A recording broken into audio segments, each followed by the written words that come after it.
पिथौरागढ़ में China border को जोड़ने वाली लिपुलेख रोड में पहाड़ियों से पत्थरों की बरसात हो रही है। गस्कू के पास यहां पर पहाड़ी से लगातार विशालकाय बोल्डर नीचे गिर रहे हैं, जिस कारण ये अहम रोड पूरी तरीके से बंद है। लगातार पत्थर गिरने से इस रोड पर खतरा भी बना हुआ है। इसी रोड की मदद से चीन और नेपाल बॉर्डर तक पहुंचा जा सकता है। साथ ही मानसरोवर यात्रा भी इसी रूट से होती है। रोड बंद होने से व्यास घाटी के 7 गांवों के साथ जवानों को भी काफ़ी दिक्कतें उठानी पड़ रही हैं।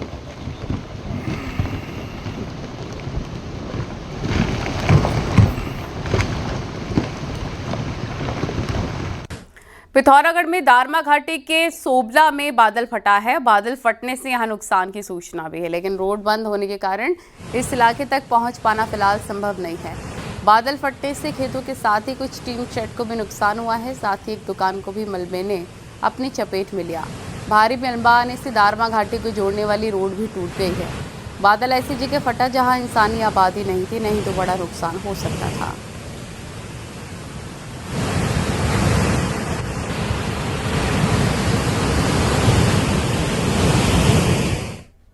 ऋषिकेश में हो रही जबरदस्त बारिश के चलते खारा स्रोत पर नदी उफान पर है। इसके चलते पास की पार्किंग में भी बारिश का पानी और मलबा घुस गया है। मलबा घुसने से पार्किंग में यात्रियों की कई गाड़ियां फंसी हुई है। मलबा हटाने को लेकर गाड़ियों को निकालने की कोशिशें भी लगातार जारी हैं।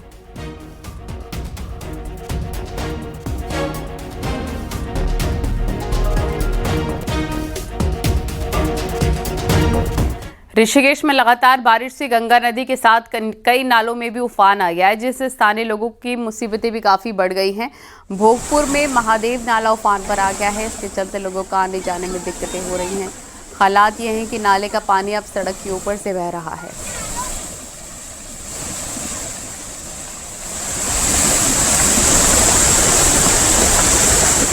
बड़ी खबर, ये तस्वीरें देख सकते हैं आप। बारिश से कई नालों में उफान आ गया है और इससे आप समझ सकते हैं पहाड़ों पर किस तरह के हालात हैं। अगर आप भी प्लानिंग कर रहे हैं इन इलाकों में घूमने जाने के लिए, तो आपको सावधान रहने की ज़रूरत है। ऋषिकेश में ज़बरदस्त बारिश के बाद जनजीवन अस्त व्यस्त।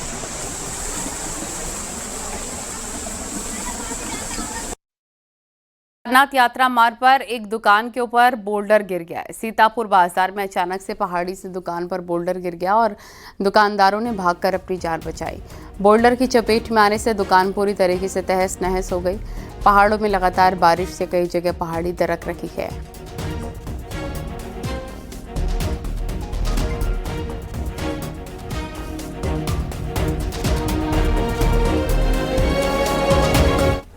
रुद्रप्रयाग में कई घंटों से बारिश जारी है। इसके बाद नदियां उफान पर आ गई हैं। केदार घाटी की नदियां पूरे उफान पर बह रही हैं। प्रशासन ने लोगों से नदी नाले पर ना जाने की अपील की। जिनके घर नदी नाले के बने हुए हैं उनसे अलर्ट पर रहने के लिए कहा गया है।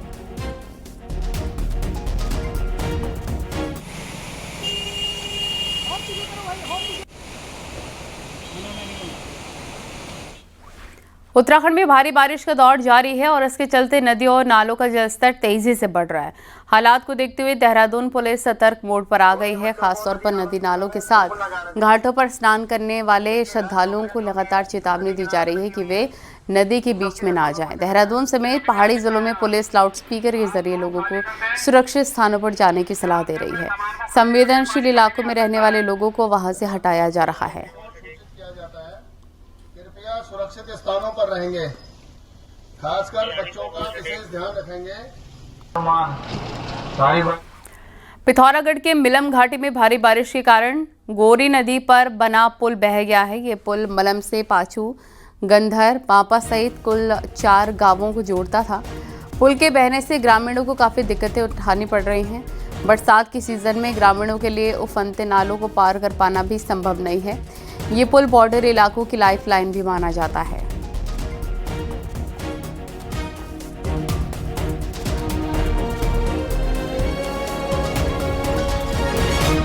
लगातार हो रही तेज बारिश के चलते देहरादून के आसपास की बरसाती नदियां उफान पर हैं। आज सुबह प्रेमनगर इलाके में बरसाती नाले में 3 लोग फंस गए। सूचना पर पहुंची एसडीआरएफ ने सभी लोगों का सकुशल रेस्क्यू कर लिया। तीनों लड़के बिहार के हैं जो देहरादून में काम कर रहे हैं। हो गया ठीक है आ गया एक आप ले जाओ कहाँ जा रहे हैं माता जी अरे वो वायर अभी पहाड़ों पर हो रही तेज बारिश की वजह से देहरादून के टपकेश्वर मंदिर में तमसा नदी उफान पर आ गई है और नदी का पानी लगातार बढ़ रहा है। मंदिर प्रशासन ने श्रद्धालुओं से नदी के किनारे से दूर रहने की अपील की है।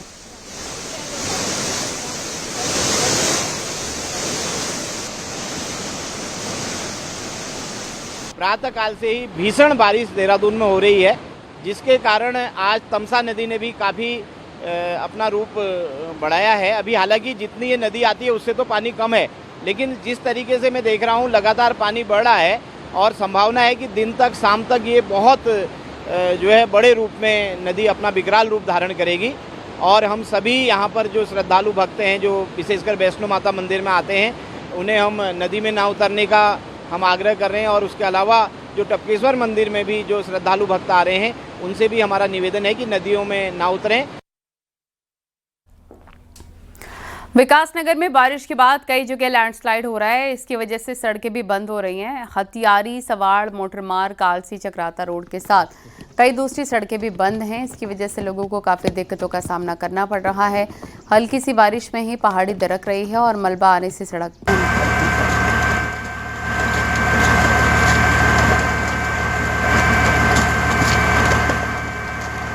पत्थर गिर जाता है रोड पे तो ये खतरा तो हुआ ही सर। किस तरह खतरा बना है? अब इसमें खतरा ही खतरा है, कभी इधर को पहाड़ गिर गया, कभी उधर को चोटी गिर गई, तो ये खतरा ही है। रास्ता बंद हो जाती है, आने जाने की रास्ता खत्म। इधर से रोड का है कि आना जाना बंद हो जाता है, गाड़ियां फंस जाती है, कभी कभी पत्थर आ जाते हैं ऊपर से, इसलिए जो बहुत मुसीबत का सामना करना पड़ता है। इस रोड के लिए थोड़ा निर्माण हो इसमें तब अच्छा है इसके लिए। वर्षा शुरू होते ही पहाड़ों में दुश्वारियों का दौर शुरू हो जाता है। आज भी विकासनगर और चक्राता के पहाड़ी इलाकों की अगर बात करें तो कहीं मुख्य मार्गों पर बने लैंडस्लाइड जोन लोगों के लिए नासुर बने हुए हैं और इन्हीं खतरनाक मार्गों से लोग रोजाना सफर करने के लिए मजबूर है। पहाड़ों से गिरता मलबा और बड़े बड़े बोल्डर लोगों की दुश्वारियों को बढ़ाता है। कुलदीप चौहान, न्यूज़ 18 चक्राता।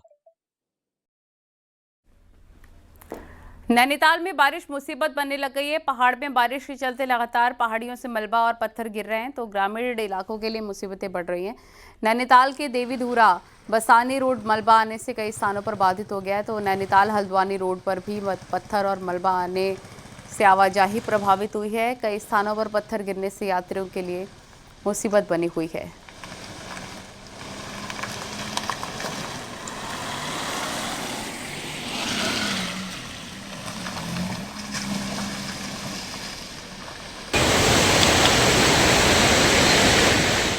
उत्तराखंड में कई इलाकों में तेज बारिश हो रही है और 2 दिन ऐसे ही मौसम की संभावना है। बारिश को लेकर सीएम धामी अलर्ट मोड पर है। मुख्यमंत्री पुष्कर सिंह धामी ने सभी जिला अधिकारियों को निर्देश दिए हैं कि लगातार हो रही बारिश को देखते हुए वो टीम के साथ ग्राउंड जीरो पर मौजूद रहें। सड़कों, पेयजल, बिजली और ग्रामीण संपर्क मार्गों को फौरन ठीक करें। सीएम धामी ने सभी जिलों के अधिकारियों के साथ वीडियो कॉन्फ्रेंसिंग के जरिए मीटिंग की और लोगों की हर संभव मदद करने के आदेश भी दिए हैं। अप्रिय घटना की सूचना नहीं है।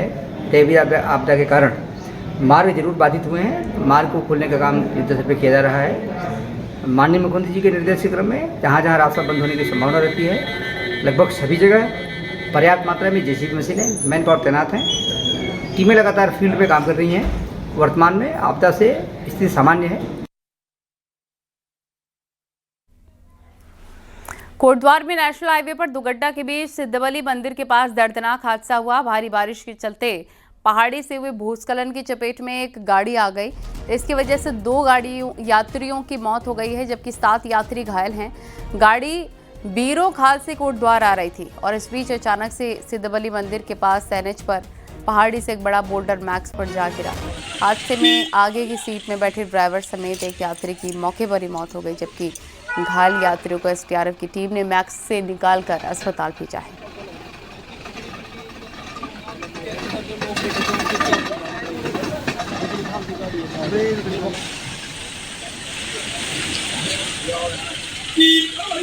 ये जो पत्थर सीधे गाड़ी के ऊपर गिरा है और गाड़ी से मतलब जो आगे की सीट जिसमें ड्राइवर और बगल वाला कंडक्टर वाला जो भी होता है उसमें सीधे ऊपर गिरा, उनके पैर बल्कि एक के दोनों पैर भी कट गए थे।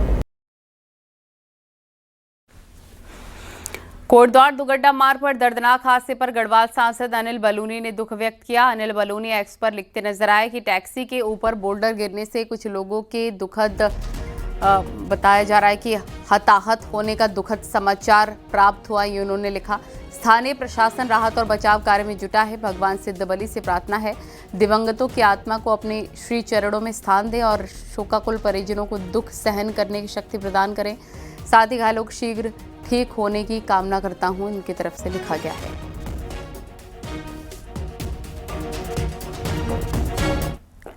हरिद्वार के लक्सर का फायरिंग और पथराव का वीडियो सामने आया है। इसमें छतों पर मौजूद कुछ लोग एक दूसरे पर पत्थर फेंकते नजर आए, जबकि वीडियो में कई राउंड फायरिंग की आवाज भी साफ तौर पर सुनाई दे सकती है। वीडियो लक्सर इलाके के जौनपुर मतलूबपुर का बताया जा रहा है और दो पक्षों में बच्चों के झगड़े को लेकर विवाद हो गया। देखते देखते विवाद इतना बढ़ गया, दोनों पक्ष आमने सामने आ गए और छतों पर खड़े होकर पत्थर फेंकने लग गए। इस दौरान कई राउंड फायरिंग भी हुई है। घटना में किसी के घायल होने की खबर नहीं है। अभी तक इस मामले में पुलिस को भी कोई शिकायत नहीं मिली। पुलिस का कहना है कि वीडियो और घटना की जांच हो रही है। मामले में जरूरी कानूनी कार्रवाई की जाएगी।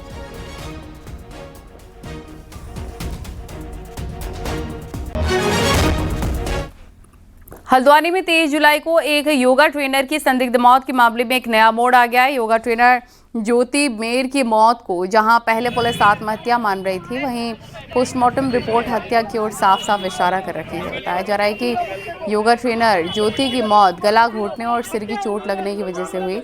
ज्योति के घरवाले पहले ही योगा सेंटर के संचालक और उसके भाई पर हत्या का आरोप लगा रहे थे, लेकिन उनका आरोप है कि पुलिस ने मामले को गंभीरता से नहीं लिया। इसकी वजह से आरोपी फरार हो गए। योगा सेंटर का आरोपी संचालक अजय रघुवंशी बिहार का रहने वाला है। ज्योति के परिजनों और स्थानीय लोगों ने सोमवार को जमकर हंगामा किया। उधर पुलिस का कहना है कि अभी पूरी पोस्टमार्टम रिपोर्ट आने का इंतजार है। पूरी रिपोर्ट आने के बाद आगे की कार्रवाई की जाएगी।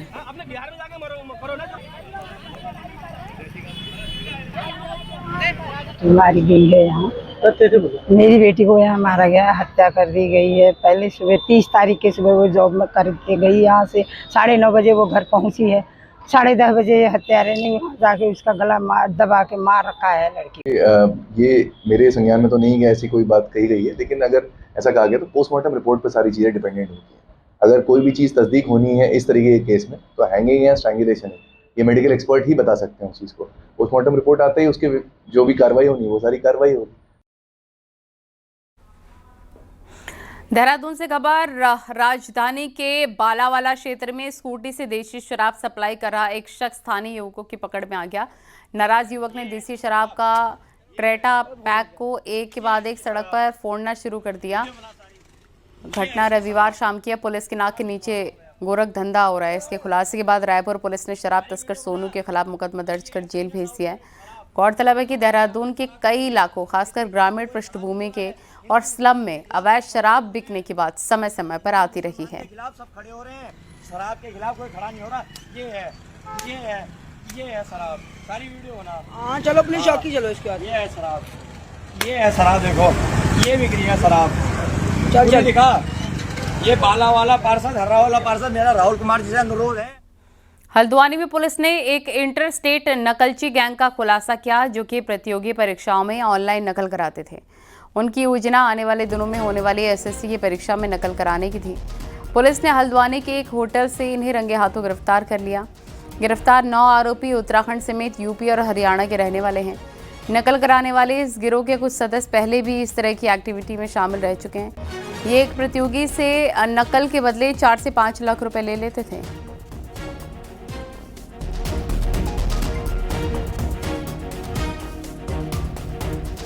पुलिस को रामपुर रोड के एक होटल की सूचना मिली। उस होटल में जब रेड की गई तो कुछ संदिग्ध लोग वहाँ पकड़े गए। इन संदिग्ध लोगों के जब पूछताछ की गई और इनकी जब तलाशी ली गई तो इनके कब्जे से जो मोबाइल बरामद हुए हैं और जो लैपटॉप बरामद हुए हैं, उनमें किसी एग्ज़ाम के रिगार्डिंग कुछ चैट बरामद हुई है, जिसमें कुछ अभ्यर्थियों से पैसा लेना और साथ ही एग्ज़ाम में उनकी हेल्प करने के मामले आए हैं। हरिद्वार के भूपतवाला स्थित ब्रह्म निवास आश्रम में सीएम धामी पहुंचे, जहां दिवंगत संत लालदास जी महाराज के 50वें निर्वाण दिवस पर आयोजित कार्यक्रम में शामिल हुए हैं। मुख्यमंत्री ने दिवंगत संत को श्रद्धांजलि देते हुए कहा कि उन्होंने समाज सेवा और भक्ति के मार्ग पर चलने के लिए लोगों को प्रेरित किया है और इस सेवा के संकल्प को अब ब्रह्म निवास आश्रम के द्वारा आगे बढ़ाया जा रहा है। कार्यक्रम में कई बीजेपी नेता समेत साधु संत मौजूद रहे।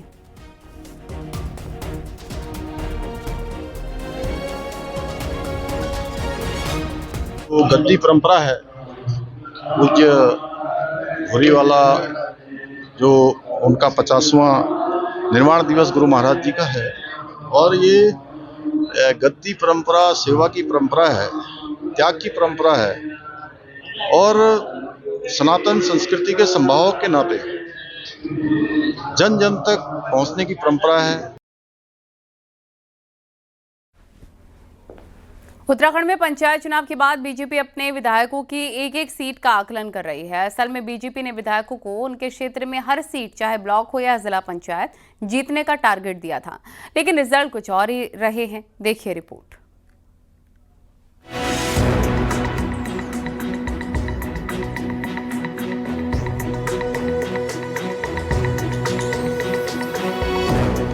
पंचायत चुनाव में यूं तो विरोधी पार्टियों के मुकाबले बीजेपी को बढ़त मिली है, लेकिन उम्मीद के बावजूद कई विधायकों के इलाकों में बीजेपी पिछड़ गई। पंचायत चुनाव ग्रामीण इलाकों का चुनाव है, लिहाजा वो विधायक जिनके इलाके शहर से बाहर हैं, वहां पार्टी ने खासा जोर लगाया, लेकिन तस्वीर कुछ और ही कह रही है।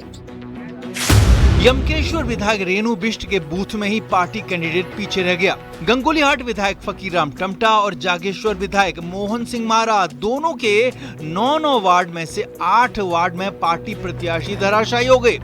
भीमताल विधायक राम सिंह केड़ा और सल्ट विधायक महेश जीना के 8 वार्ड में से पार्टी 5 हार गई। दिलीप रावत विधायक लैंसडाउन से हैं, तो वो अपनी पत्नी को नहीं जिता पाए। वहीं इस विधायक सरिता आर्या अपने बेटे को चुनाव नहीं जिता पाए।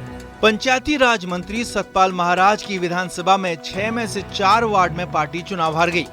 बहुत सारे कार्यकर्ता चुनाव लड़ रहे होते हैं, उस आधार पर मूल्यांकन किस प्रकार से करना है उसका मेथड अलग है, स्थानीय निकाय का मेथड अलग है। तो ये चूंकि लोकल बॉडीज के चुनाव है, लेकिन अंततः जब विधानसभा और लोकसभा के चुनाव होते हैं तो ये सारी ताकतें एक हो जाती हैं। और बाकायदा ये जब हमारे ये ब्लॉक प्रमुखों के और जिला पंचायत अध्यक्ष के चुनाव हो जाएंगे, उसके बाद पार्टी पूरा समीक्षा करेगी इसमें, और कहाँ पर संगठन ने या विधायकों ने जो रुचि दिखाई है और उसका नतीजा क्या रहा, इसकी समीक्षाएं होती है। असली आंकड़े सामने आने के बाद बीजेपी विधायकों की पेशानी पर बल पड़ गए हैं। पार्टी सूत्रों के मुताबिक पंचायत चुनाव और इससे पहले निकाय चुनाव में नॉन परफॉर्मर रहे विधायकों की आने वाले विधानसभा चुनाव में राह मुश्किल भरी हो सकती है। देहरादून से न्यूज़ 18 के लिए सुनील नौप्रभात की रिपोर्ट।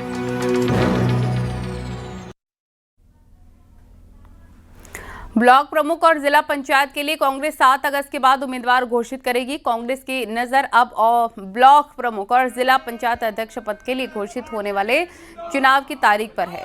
6 अगस्त को जिला पंचायत का फाइनल आरक्षण घोषित होने के बाद तारीखों का ऐलान हो सकता है। वहीं कांग्रेस को सभी 12 जिलों से ऑब्जर्वर की रिपोर्ट का इंतजार भी है। हालांकि कांग्रेस सभी 12 जिलों में उम्मीदवार घोषित करेगी, इसकी संभावना कम है। दरअसल चंपावत, उत्तरकाशी, पिथौरागढ़ ऐसे जिले हैं जहां कांग्रेस की पोजीशन अच्छी नहीं है। ऐसे में हो सकता है कि कांग्रेस यहाँ उम्मीदवार घोषित ना करे। वहीं 89 ब्लॉक में कहां-कहां चुनाव लड़वाया जा सकता है, ये भी ऑब्जर्वर की रिपोर्ट के बाद ही तय होगा।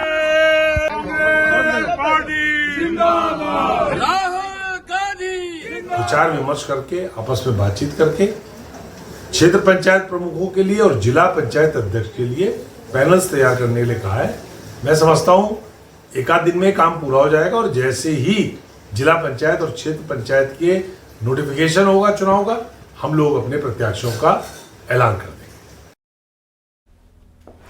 पंचायत चुनाव में बीजेपी के मुकाबले अपनी स्थिति ठीक मान रही कांग्रेस गदगद है, लेकिन अब चर्चा ये है कि 18 महीनों बाद होने वाले विधानसभा चुनाव में क्या कांग्रेस में नेतृत्व परिवर्तन हो सकता है। देखें।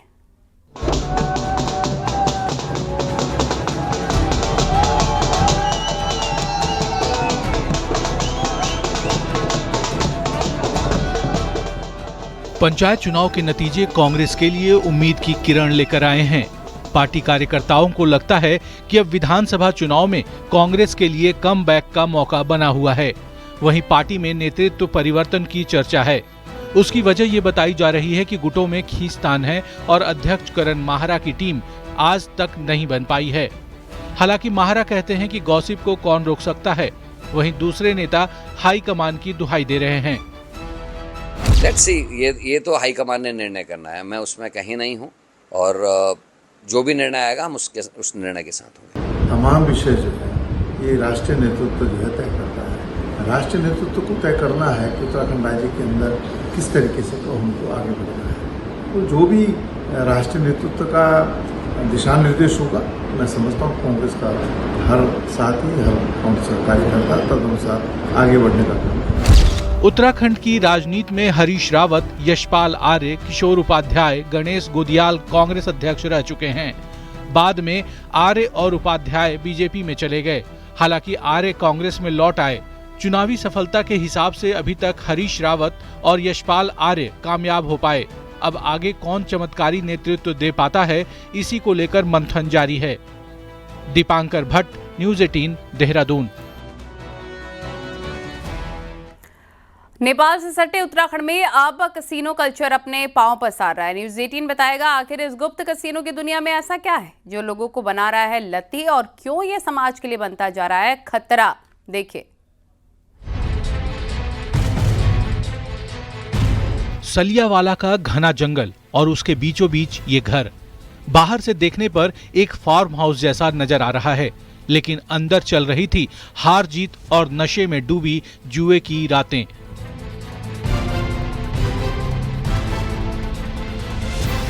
एसटीएफ और देहरादून पुलिस की संयुक्त टीम को जैसे ही इसकी भनक लगी, जंगल में शुरू हो गया ऑपरेशन कसीनो। रेड में जो सामने आया वो हैरान करने वाला था। कसीनो टेबलें, ताश की गड्डियां और दांव पर लगी किस्मत। 12 आरोपी मौके से गिरफ्तार किए गए, जिनमें दिल्ली और हरियाणा के हाई प्रोफाइल लोग भी शामिल हैं। पुलिस के मुताबिक मौके से 1900 कसीनो क्वाइन मिले, जिसमें एक क्वाइन की कीमत 5000 रुपए बताई जा रही है। यानी कुल 95 लाख रुपए से ज्यादा की जुएबाजी की तैयारी। इसके अलावा मौके से 90,000 कैश और 12 मोबाइल भी बरामद हुए हैं। ये थाना प्रेमनगर में सालियावाला एक स्थान पड़ता है, जो दूरस्थ स्थान पर जंगल में एक मकान बना हुआ था, और इस मकान में संदिग्ध गतिविधियों की सूचना एसटीएफ और देहरादून पुलिस को मिली थी। इसके आधार पर क्षेत्राधिकारी के नेतृत्व में एक टीम बनाई गई थी और संयुक्त टीम द्वारा वहां पर घेराबंदी करके जब वहां तलाशी ली गई तो वहां 12 लोग वहां पर जो है कि कैसीनो रूप में बनाया गया था, जहाँ पर वो सट्टा जुआ खेल रहे थे। उस 1900 जो है कॉइन्स भी बरामद हुए, जो कैसीनो के कॉइन्स थे। 89,000 कैश बरामद हुआ। उत्तराखंड की सीमाएं नेपाल से सटी हैं और नेपाल में कसीनो लीगल है, लेकिन उत्तराखंड में पूरी तरह बैन होने के बावजूद गोवा और नेपाल की तर्ज पर अब यहां कसीनो कल्चर पनप रहा है। सूत्रों के मुताबिक ये पहला मामला नहीं है। राज्य के कई फार्म हाउस और रिजॉर्ट शक के घेरे में हैं, जहां इस तरह की गुप्त जुएबाजी की आशंका है, जिन पर अब एसटीएफ की नजर है। कॉइन्स की वैल्यू होती है, जैसे मैंने बताया, कलर के हिसाब से अलग अलग होती है, और इसमें जैसे होता है कि तय हो जाता है कि अगर कोई पैसे हारा है तो वो उसको इतने पैसे दे देगा, और इतने पैसे वो लिखा पढ़ी में एक मीडिएटर होता है जो इसमें इन लोगों का फिर बाद में सेटलमेंट कराता है। हाँ, ये बात और है कि जैसे हमें जानकारी मिली थी कि कुछ और व्यक्तियों के वहाँ पे और आने की सूचना थी, तो हम इनकी CDRs और बैंक डिटेल्स भी निकाल रहे हैं कि और लोग इसमें कौन थे। उत्तराखंड में अवैध कसीनो का ये मामला केवल एक शुरुआत हो सकती है। अगर समय रहते कार्रवाई न हुई तो जंगलों और फार्म हाउसों में जुए की रातें आम हो जाएंगी, क्योंकि ये कसीनो कल्चर युवाओं को लत और समाज को बर्बादी की ओर ले जा सकता है। पुलिस और एसटीएफ ने देहरादून के इस जंगल में एक कसीनो का खुलासा किया है, और ये बताया जा रहा है कि जो ये मेरे पीछे ठीक ये बिल्डिंग देखी जा रही है, रिवर क्लिफ नाम इस बिल्डिंग पे लिखा है, और यहाँ कैसीनो चल रहा था। यानी कि पुलिस ने जो अभी यहाँ पे से करीब 12 लोगों के साथ कई अवैध सामग्री भी यहाँ से बरामद की है, और यहाँ कई ऐसे रिजॉर्ट बने हैं जहाँ इस तरीके से अवैध जो इलीगल जो कार्य इन रिजॉर्टों में होते हैं, जिस पर अब एसटीएफ और पुलिस निगरानी रखेगी। सत्येंद्र बर्तवाल, न्यूज़ 18, देहरादून।